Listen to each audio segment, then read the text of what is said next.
I am. This is part two. Okay, this is why, especially at the end, you're. It's like you're being coached in a way to get away from sources of energy that are outside yourself. That's not to say that there isn't so-called food in so-called heaven. That's not what I'm saying. It's just it's not anything like it is here. It's like you'll eat it because you want to, not because you need to. And you'll definitely know the difference.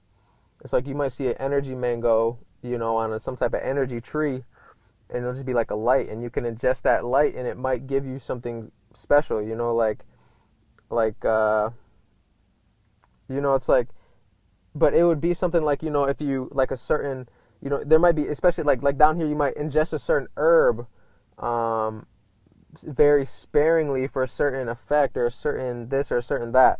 It'd be like the same way up there. It's like it's not like you will be eating every day. It's just like maybe once in a while, as because the cycles, there's time and a place for everything.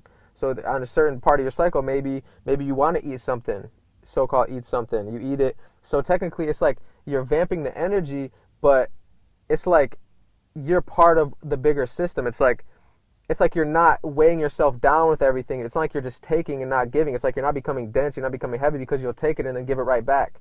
So even though you took the mango from the tree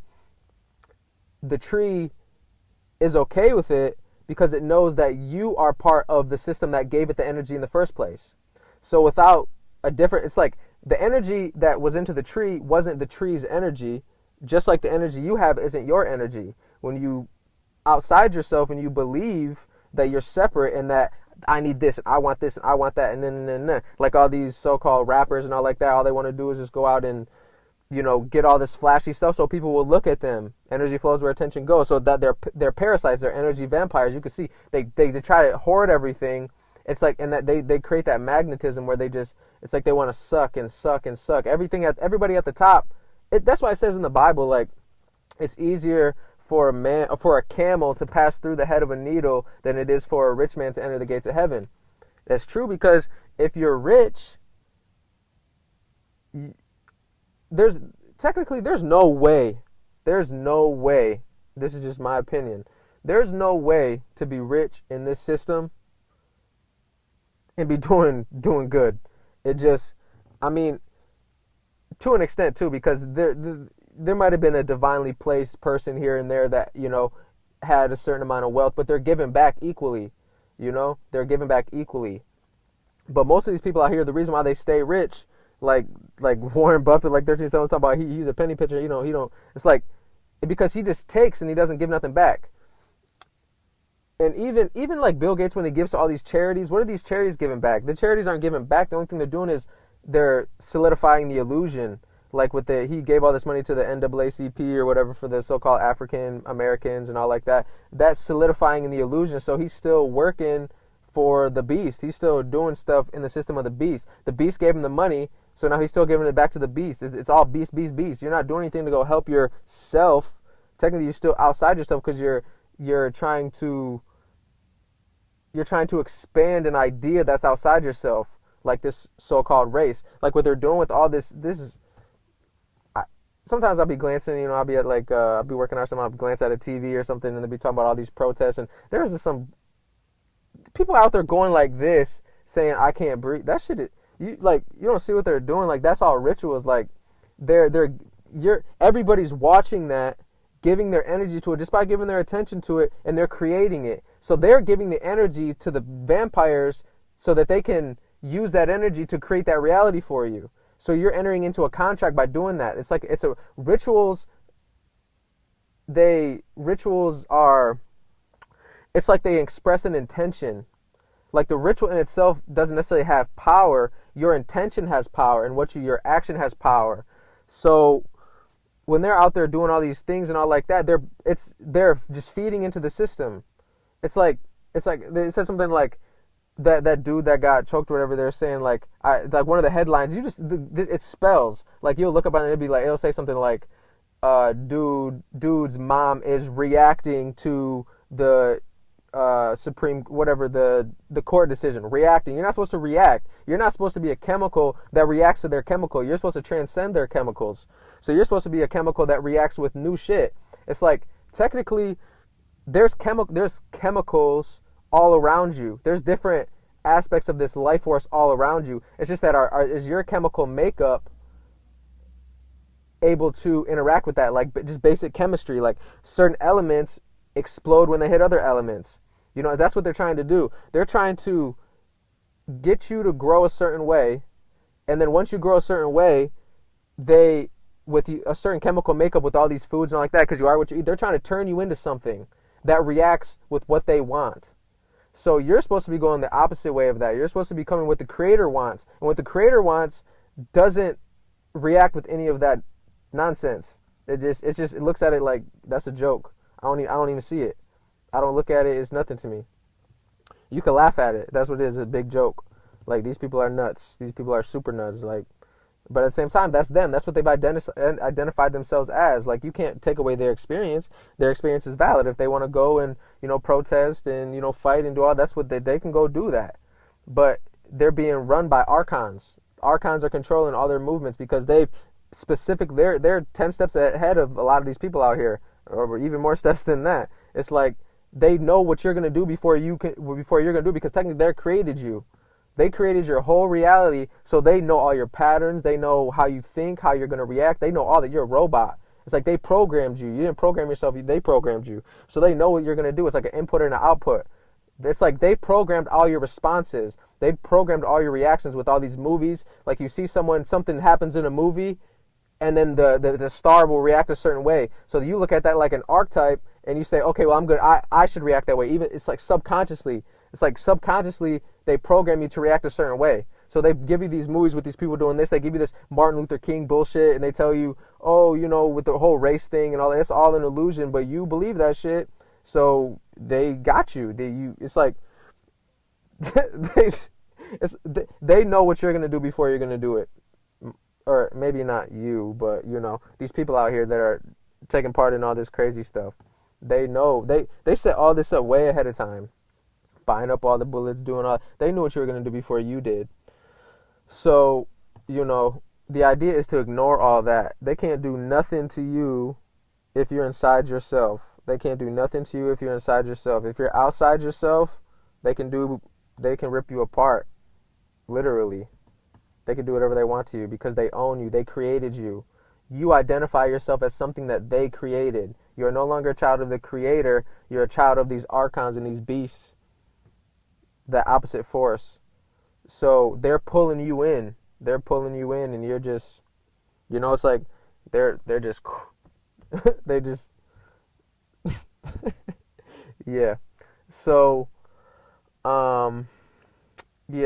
I don't know if I explained this prana thing well enough. Let me think. Prana, like I said, prana is everything that is. It's the life force is everything that is. But there has to be a balance. There has to be a push and a pull. So you got the good ones and you got the bad ones. The good concentrations and the so-called bad concentrations. Like these suns, these solar beings they're not something. All they are is a concentration. They are a concentration of everything that surrounds them. So you see it as this light, or you see this as something different, but it's just a concentration in that, in that so-called unified field. It's just a concentration of energy. And you will grow as you learn how to efficiently use and master the energy that has been allotted to you.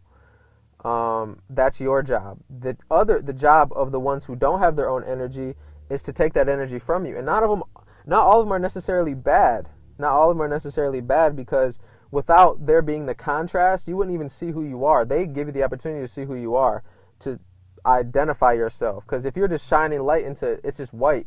All you see is white. So you need the darkness to come in and kind of, create the gray area for you, so you can have an experience, so you can see a picture, so you can watch a movie, so you can do all this. So it's not bad. It's just that now that we're so close to the end, it is kind of bad, because they got you so far outside yourself. It's like this too. Like, you see you have like a flower, and this is some shit, but I don't know. I can't say all of it. I'm gonna say a little bit of this. it's like you got a flower, like a seed. Well, let's just say a flower. Let's say a flower. Flower is better. Flower is better. You take like a flower bulb or whatever, and it'll start to grow, and then it'll blossom out. So it's like it grows, it experiences itself. So it was oneness, and then it came out and it bloomed, and then so now it's like it's, I guess, reflecting all like a wider plane of light, so it's able to experience. Now, what the flower should do is after it has its experience, it should come back into itself. Now it's like when it was, before it came out, it had a certain amount of information for a certain level. Once it came out here, what it should have done is it should have mastered all the information that it was gathering. It should have processed all the information, got new codes, and took those codes, brought it back into itself like a cocoon, transformed into the next type of seed, and then bloomed again. So it's like you bloom in the third dimension, and then you're supposed to come back into the seed, come back into yourself, come back to 0 point, but come back into zero point, process all the information that you got from this 3D world, and use that, because everything is one. So everything that's out here, as above, so below. So if you master this, you should have enough information to get into your Merkaba, get into your relationship, and like basically start resonating with the next plane. Start operating on that next plane, and then you bloom into that plane, and then you go through your cycles there until you come back into yourself again, and then you go to the next one, and so on and so forth. And you expand each time. But it's like, if you never come back inside yourself, it's like you only have so much energy. When you're inside yourself, you have all the energy. You have all the energy. And then when you come inside yourself, you're using that energy to bloom. And that's like the same thing with these humans out here. And the flowers, like if the flower never comes back into itself, it dwindles and it dies. If the humans, it's like they go up and then they go down. They should have come up here when they were at their prime. They should have mastered it, and then they should have came back in and then went back up again. But instead of doing that, they went the opposite and came back down. So they go into the prime and they go back down. And technically, you need that to an extent, because there are valuable experiences in, so-called dying in this world to be reborn again in this world. But how many times do you really want to do that? The cycles, the universe allows you a certain amount of time, a certain amount of cycles, a certain amount of experiences to get it right. So technically, if you want to get it right, you will get it right. If you don't want to get it right and you like this other shit too much, you could do that too. So it's like everything operates that way. So it's like the vampires are above you. And it's like, yeah, they're above you, so they're trying to push you down into under them, so they can like farm you. It's like not only do like some of the vampires, what they'll do is they'll just sit there and they'll suck your energy. They'll just suck your energy. And some of them, what they'll do, like some of the more powerful ones, some of like the Archons, is they'll try to, like an architect, they'll try to build you. It's like they'll set up. It's like you're a seed, and it's like the gravity. It's almost like when trees grow, depending on the seed, it's like their branches will grow towards certain stars. It's like, because depending on like who that tree is, it'll grow towards certain stars. Like certain branches will grow towards certain stars. It's like the same way. That's what the Archons do, but they try to create like false gravities, like false forces to get you to grow a certain way, so you'll be pulled in a certain direction. If you didn't have none of that, technically you need that, but if you didn't have any of that, you would just grow, like you would always be inside yourself, just kind of like grow here, grow here, grow here, grow here. But instead of that, you're looking outside yourself and like, I want that, so you go towards it. It's like I want these new pair of shoes, so in the system to get that new pair of shoes, that just the pair of shoes means nothing except for what you say it does. But since everybody on TV and everybody got the new J's and all like that, you want to wear the new shoes. So you go get a job, you pay your taxes, you do all this, you in the system now. The architect, the Archon, created all that for you so that he could farm your energy the entire time. So you wake up, he runs you. You wake up at a certain time, you go to bed at a certain time, you eat certain things, you do all that. Around and round and round you go. You create children, die, do it all again. No. Over and over and over again. And the idea is to keep you doing that all the way to the end. That's why he gives you more shit now. If you look back in the past, shit was worse. They treated people like shit, kill people whenever they want, do all like that. It's like, seems better here in heaven. Like they give you certain things, they make it look in the illusion like things are good, so you won't want to leave. And then once the time comes, gotcha. Now everything's going to be like hell. So hopefully you get out of here, but I guess looks I'm out of time. So hope that helped.